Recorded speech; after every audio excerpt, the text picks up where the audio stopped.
Extremely late. Today's October 5th, so it's the day that my brother Rahmatullahi passed away 5 years ago. So actually we're just at the maqbara and it took longer to get out. So I apologize for that.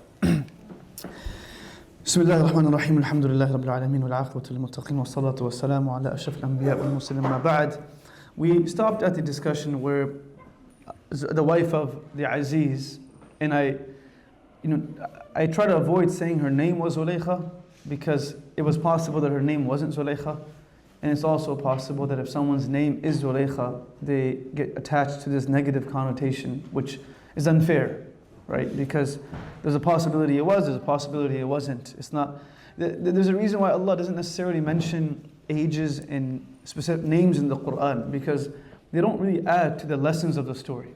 They're a detail that you need to build character within the people of the Qur'an. But the characters of the Qur'an are less important than the lessons that you derive from those stories. So people always ask, how old was Yusuf when this happened? Or what were the brothers' names that did this to him? It wouldn't add any level of, any form of lessons to derive from. It would add character. It would probably add something to attach yourself with.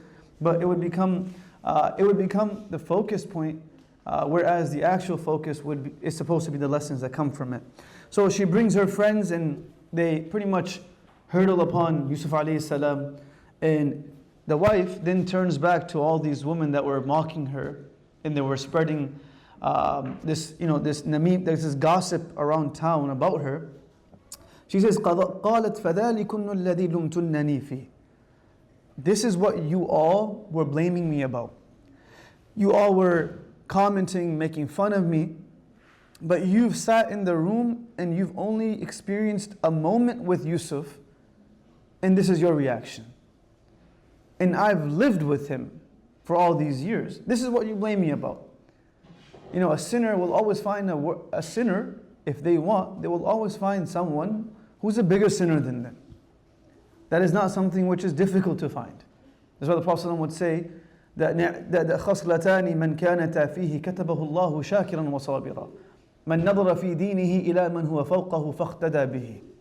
That there are two qualities that if a person is able to internalize, they will always be recognized as a complete believer. Complete believer, because a believer must have sabr and shukr. Sabiran wa shakira. But in simplified terms, this is a state of a believer as a complete believer. At times sabr, at times shukr. He says, مَنْ نَظَرَ فِي دِينِهِ إِلَى مَنْ هُوَ فَوْقَهُ. The individual who looks upon those who are above them in their religion. فَاقْتَدَى بِهِ. And they hope to become like them. They look up to them. وَمَنْ نَظَرَ فِي دُنْيَاهُ إِلَى مَنْ هُوَ دُونَ.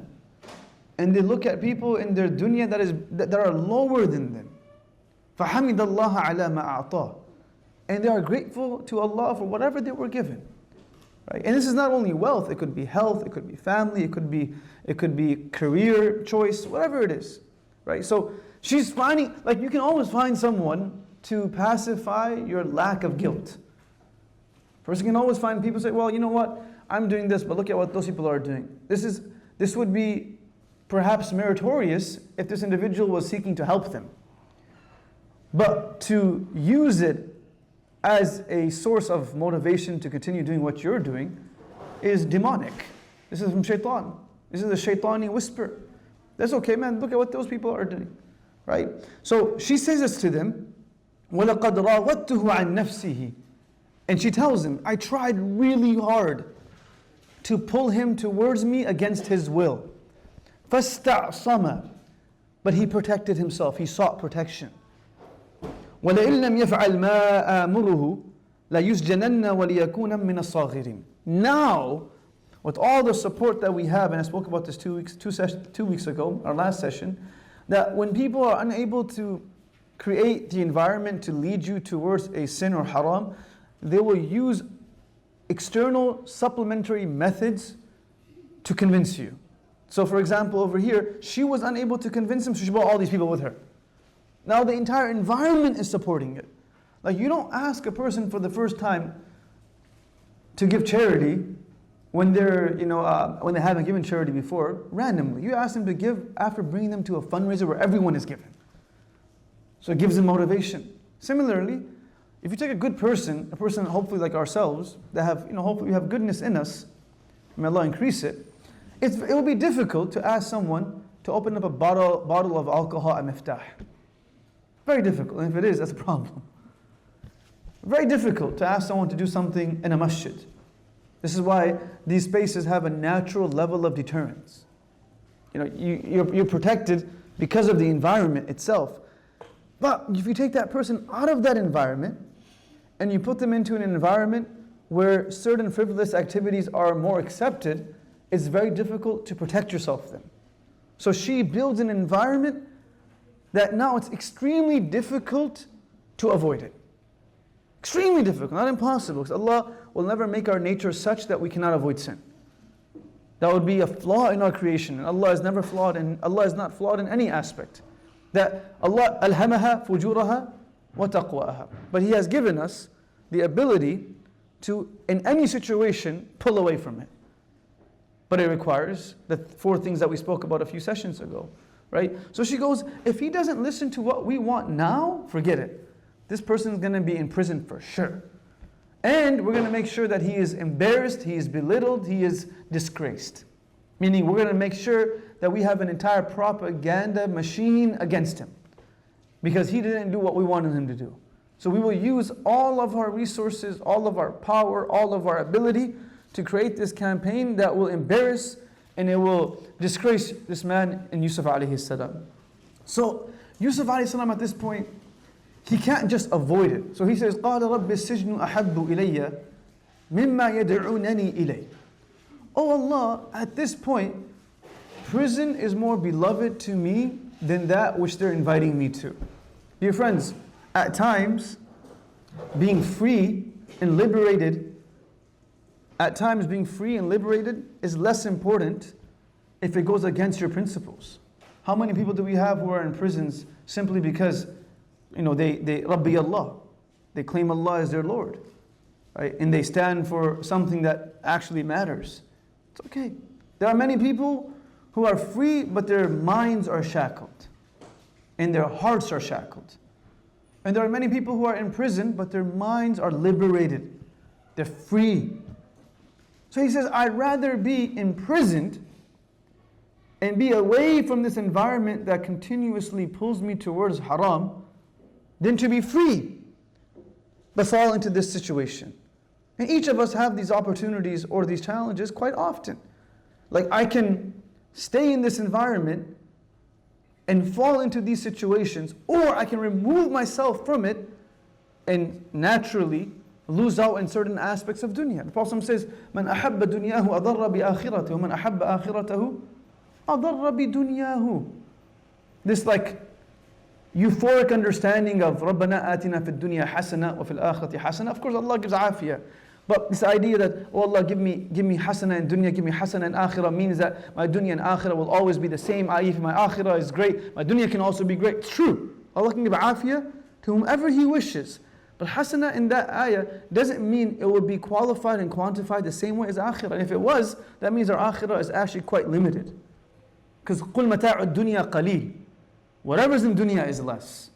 So if I want hasana of dunya to be like hasana of akhirah, we've already made the wrong dua.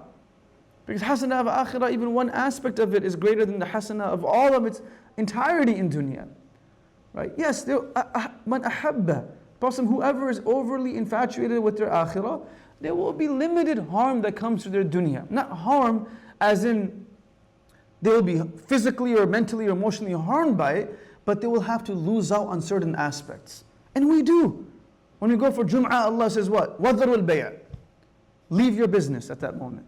I mean, pretty much 1 hour of that day, I have to leave. People say, man, I have to leave work. I lose out on 1 hour of work. I could have done this. This is what a munafiq will teach us to say.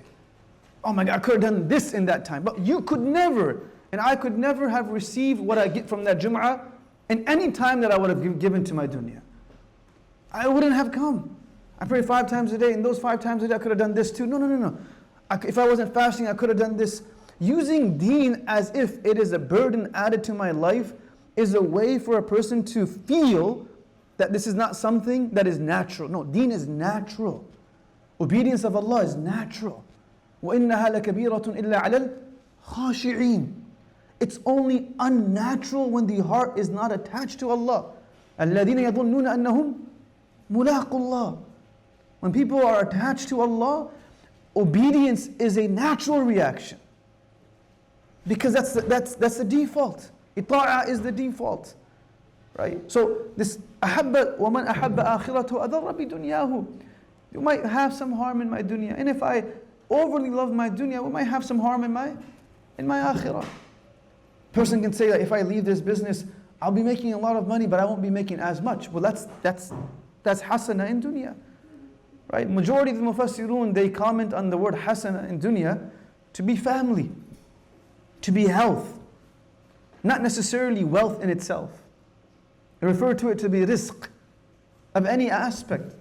Right? So he makes that decision. So Allah, like if this is what I have to deal with, and this is the environment that I have to live in, then prison is more beloved to me. I'd rather just go to prison.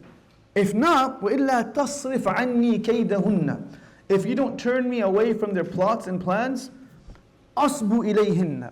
I will fall into it. وَأَكُمْ مِنَ الْجَاهِلِينَ.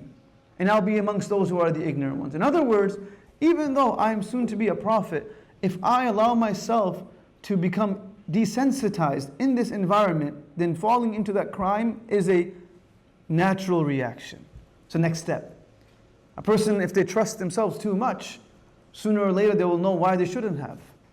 Right? وَإِلَّا تَصْرِفْ. Oh Allah, tasrif is, Allah, you have to remove me from this situation. He could have said, Allah, give me the power to be able to handle this too.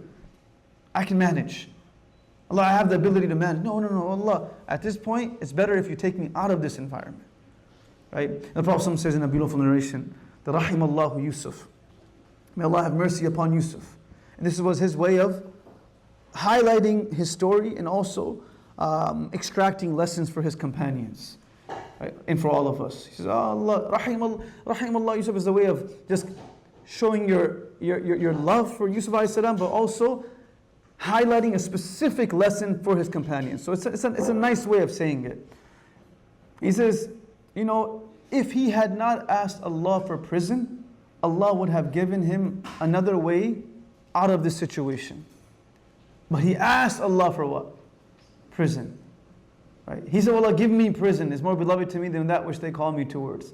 But if he just had said, oh Allah, remove me from this the way you think is better for me, then Allah would perhaps have given him a different way out.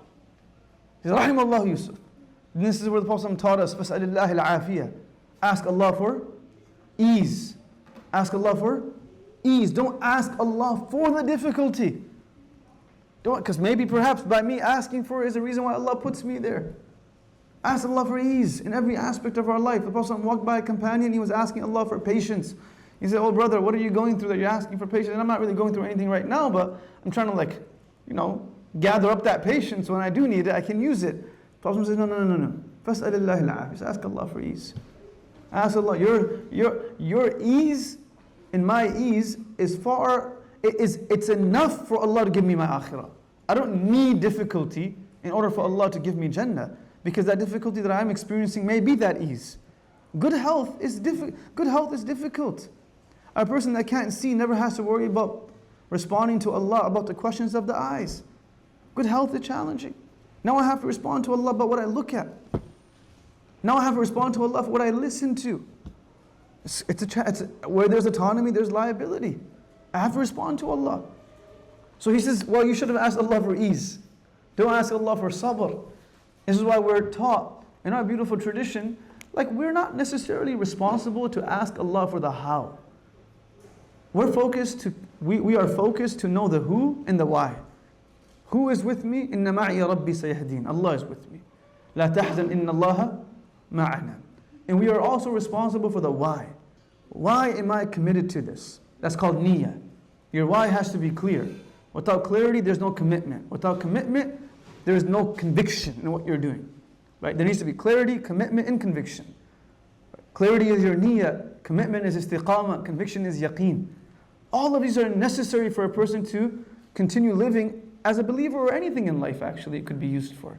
Right? The why was clear to the people of the cave. They didn't have a how. Allah gave them the how. Allah gives you the how. A lot of times parents will, or even youngsters, will ask you, how am I going to be able to manage, earn halal, do this, live in America, buy a house, buy a car, get married with halal money? The how is not really our responsibility. We don't confine Allah's qudra based upon our limited, confined ways of thinking. Allah will figure it out. Allah will open up the doors. Not saying that we don't make an effort. We make an effort. But our effort is not the how. The effort is our part of understanding Allah is with me, the why is clear, and the rest Allah will take care of. إِيَّاكَ نَعْبُدُ وَإِيَّاكَ نَسْتَعِينُ. So he says, if he did not ask for prison, Allah would have given him a different way out. Right? Allah would have found him a different way. So Allah says, فَاسْتَجَابَ لَهُ رَبُّهُ فَصَرَّفَ عَنْهُ كَيْدَهُنَّ. Allah responded to his dua and answered his dua, and he turned away their plots they were planning against him. In other words, their plot and plan was very clear, that they wanted to make sure that he falls into this sin. And if he falls into it once, that means now he's going to fall into it again and again. We can use it against him. But no. فَاسْتَجَابَ لَهُ رَبُّهُ فَصَرَّفَ عَنْهُ كَيْدَهُنَّ. The entire plot was turned away. Right? But he had to go to prison. إِنَّهُ هُوَ السَّمِيعُ الْعَلِيمُ. Very Allah is the all-hearing, the all-knowing. Allah knows the reality. So sometimes, in order to protect myself in order to preserve my dignity and honor, my dunya will be harmed. This is why the Prophet ﷺ would talk about ittaqi mawadi'a tuhum. Avoid places of doubt. Right? Avoid places of doubt. Because this is an entire story that's narrated by Imam Bukhari rahmatullah alayhi. They say he was traveling on a boat, and he was a wealthy person. Allah had given him wealth through his father and through his own business. So he had a pouch of like a bag of gold coins. And he had this bag, and someone came to him and asked him, what's in your bag? And he said, he was naive in that moment. And he said, in this bag there is gold coins about this much. I have this much money on me. So that's cool, it's cool. A few moments later, that same person went ahead to the captain of the police of the ship, right? And they said, hey man, that guy over there, he stole my gold. It's in that bag, and I'll tell you how much it is. It's about this much money. And it was a large sum of money. So he tells them how the bag looks, and he also tells them how much money is in the bag because he knows now, right? So the police or the security of the ship, they start going to Imam Bukhari rahmatullah alayhi, and he catches wind of this. So he takes that bag and he throws it in the ocean. Throws it out. That was filled with his money. He throws it away. I mean, protecting myself is more important than this right now. Throws that money out. They come to him, there's no bag on him, to get upset at this guy that you lied to us and so on and so forth. Like, no, wallahi, the bag was there. So after the cops and the security left, he comes to Imam Bukhari, bro, you and I both know that I was lying. You and I both know that you had a bag, so where's your bag at? I understand I messed up, but I'm trying to figure out, where'd you hide your bag? Imam Bukhari, brother, my bag's in there. It's in the ocean. So why would you throw your bag in the ocean for? It's yours, it belongs to you. He said, I threw my bag away because in the field that I'm in, being accused of lying is almost the same as lying. In other words, he's a muhaddith, right? Muhaddithin, not everyone, but muhaddithin are known, scholars of hadith, that if they get accused of lying, then their sanad or their narration now falls under scrutiny. And he's Imam Bukhari, knows what his purpose of his life is. My purpose of my life is to preserve hadith. I won't be able to fulfill that in its entirety the way that I intend if there is a claim of a lie against me. So rather just get rid of the gold. Right? And he got rid of it. So over here, Allah says, ثُمَّ بَدَا لَهُم مِّن بَعْدِ مَا رَوُا الْآيَاتِ لَيَسْجُنَنَّهُ حَتَّى حِينٍ. Then later on, Allah made him go into prison for some time. And now, how did he go into prison? Who did he go into prison with? Is how Allah begins the next few verses. I'll take a few more minutes inshallah, and then we'll go ahead and pray Asr. وَدَخَلَ مَعَهُ السِّجْنَ فَتَيَانِ. So after this entire situation takes place, they actually make a case against him. They make a case against him. Regardless of how broken your system is and how much it supports the hierarchy, you still need to go through a system, right? Even though it's a flawed system. So what they put against him was that he stole. He stole. In some narrations it mentions that he stole from the Aziz. In others it mentioned that he attempted to poison the Aziz. Right? And so he kind of They made this plot against him, and of course they gained their evidence and they planted their evidence against him. So he enters into prison with two youngsters, Fatayan. You know, any detail mentioned in the Qur'an is important. What does Allah mention that he entered into? Like, it could have been that he entered into prison, that's it. No, he entered into prison with two other youngsters. And I find this to be interesting because, you know, even in America, when you have like criminal cases, quite often people are trialed together. People are trialed together. And though they're independent cases, they have similar similar crimes or similar outlooks. So they'll just trial them together. Though they're all independent cases, لا تزر وازرة وزر أخرى. If one is a criminal, doesn't mean the other one's a criminal. But the benefit of doing so is in the jury's mind, they're treating them almost the same. They don't do this in criminal, they don't do this in murder, but they will do this in a lot of white-collar crime, right? So now when this happens, if this person is guilty, that means this person is also what? Guilty. So they brought him in this case with two other youngsters that were correctly being charged for a crime. So it was like, oh, they're all three young people, and it's natural that if those two are being charged for a crime, that means this one is also what? Being charged for a crime. They're together. So it was their way of getting Yusuf into prison, right? Because they're young, they're all being accused of something similar, of stealing or poisoning, right? Similar accusation. Poisoning is what pretty much they used against Yusuf, and that's what these other two guys also got accused of. So it almost made it seem like, and the Aziz is the number two to the king, right? It almost seemed like this was one big conspiracy against the leadership. That's how it was planted. Like, oh, the Aziz and the king, these three guys try to poison those two people. So it was like a conspiracy that these people are against the leadership. Make sense? So that's what Allah subhanahu wa ta'ala refers to. مَعَهُ السِّجْنَ فَتَيَانِ قَالَ أَحَدُهُمَا إِنِّي أَرَانِي أَعْصِرُ خَمْرًا. The second dream. The first dream was him seeing the 11 stars, the sun and the moon. The second dream begins. That one of them says that, you know, I saw, so they're cellmates. إِنِّي أَرَانِي أَعْصِرُ خَمْرًا. I saw myself squeezing alcohol. وَقَالَ الْآخَرْ إِنِّي أَرَانِي أَحْمِلُ فَوْقَ رَأْسِي خُبْزًا. The other one said that I saw myself carrying upon my head bread. تَأْكُلُ الطَّيْرُ مِنْ. And there were birds that are eating from it. نَبِّئْنَا بِتَأْوِيلِ. Please do inform us of the interpretation of this dream. إِنَّا نَرَاكَ مِنَ الْمُحْسِنِينَ. We see that you are verily amongst those who are مِنَ الْمُحْسِنِينَ, who are excelling, who are kind, you're someone who wants to help, you're someone who goes above and beyond for the other person. In other words, in simple words, right? Now, in the limited time that I have left, I won't comment on the last part, I'll comment on the first part. These two people that came into prison, what were they accused of? They were accused of poisoning the king, and normally kings have like wine tasters and food tasters, right? So before the food reaches their mouth, someone else tastes it because there's a fear of being poisoned. Like in historically, this was something which was very normal. The king is not Egyptian. The king is not Egyptian, right? And we'll come back to this next week. The king is actually Shami. You know, the Orientalists, they made a claim to attack the validity of the Qur'an by, one of the things they would attack was historical narrations. That, oh, if the Qur'an was accurate, this would have been accurate, but it's not accurate because the king of Egypt was always known as a pharaoh. So why is it so that in Surah Yusuf, Allah calls the king a Malik? قال الملك. This is one of the claims that they made. That historically Qur'an is inaccurate. That means the Qur'an is what?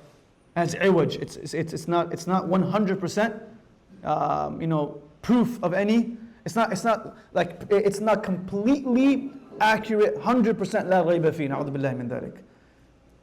So when you historically look at why Allah called him a Malik, is because in this 100-year span, or 90 years technically, in these 90-year span, the ruling power of northern Egypt was not actually the Egyptians. They were Syrians, they were Shamis, meaning Syria, Lebanon, and Palestine.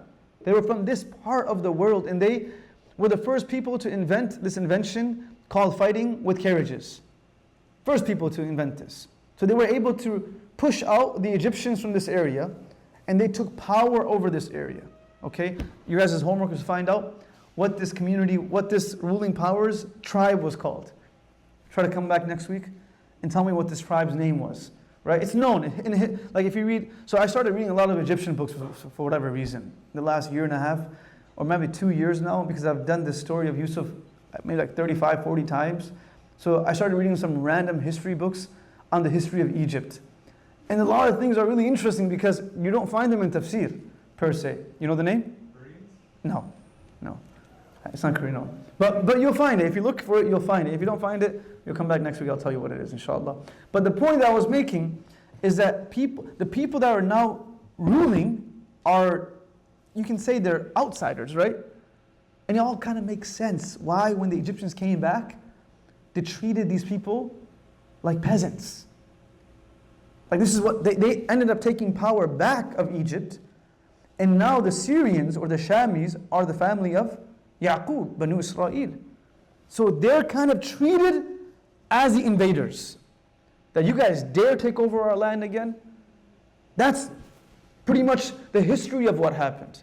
So the Shami king is running Egypt, but his cabinet members, majority of them are still what? From the previous people. There's still some of them are Egyptians that stuck around. And some of them are not, like the people who are in his cabinet are not Egyptian per se, but you know who is? People who cook food. You can't change the entire system overnight. If that was the case, a lot of countries would be very different. It takes time. So people were actually trying to kill this king. They were trying to kill him because he was an outsider, he was an invader. So people who were like in the back end, they were plotting against him. So when the food taster or the wine taster took the food and tasted it before the king, that person fell unconscious and died. Now they don't know, was it the bread that killed the king or was it the wine that killed the king? So they sent both of them to prison until it's clear that it was a wine person, it was a bread person, it wasn't the wine person. This is what's happening, like from behind the scenes of this ayah. And they asked for interpretation. Yusuf alayhi salam, after giving them a da'wah workshop that we'll talk about next week, probably one of my favorite parts of the surah. I mean, I'll say that a lot, but this is really pretty cool. Like what he did after being asked this question. And a highlight over here is also their recognition of what a good man he was. Oftentimes, when a person is hurting and they're struggling, their ability to present themselves in a manner that people would want to ask them for help is very difficult. Because the idea is, I'm already going through so much myself. Why would I present myself in a way that I can help people? And this was unique about the Prophet ﷺ, right? They say hurt people. Hurt people when they're not healed by Allah. Because a person is healed by Allah, they don't hurt people, right? They're able to help because they've gone through the same thing themselves. Why was the Prophet ﷺ the best counselor? Because he's gone through so much pain himself. And he's able to connect with people at a level that no one else can connect to. Right? He cares. Like he's grieving, but yet he's smiling. His smile is not because he wants something from you. His smile is because that he wants to give you something. Oftentimes, I speak about this often. Oftentimes, you find people who calculate their handshakes, how they meet people. People's charisma and personality only kicks in when they need something from you. Right? What happened to you when you needed, why are you only meeting the person the right way when I need something from you? Why is it not so that, what if they need something from me? Why not present myself correctly so that if they do need something, they can come to me and ask? Right? The answer of I didn't know is not enough. Did I present myself correctly? Inna naraka minal. He never said who he was. They're just like, you look like a person who will go to war for us. You look like someone who wants to help us. Right? Even though we don't know you, just by the way you are. And by this moment, or till this moment, if you just look at his story, like, bro, why in the world would he look like a muhsin? He's been betrayed by his brothers, lived in a well for all those days, literally killed in the well almost. Then he's taken out of the well and sold as a slave. And then he's thrown into prison. Like, brother, why would this person look like a muhsin? Right? Our responses are not supposed to be built upon our situations. The response of a believer is built upon principles. Assalamu alaikum wa rahmatullahi wa barakatuh is not based on how I'm doing. It's based on the fact that this is the basic requirement for me as a believer. May Allah make us amongst these people, inshallah. We'll go ahead and break for Asr and we'll start our classes. Jazakallah khair, everyone. Assalamu alaikum wa rahmatullahi wa barakatuh.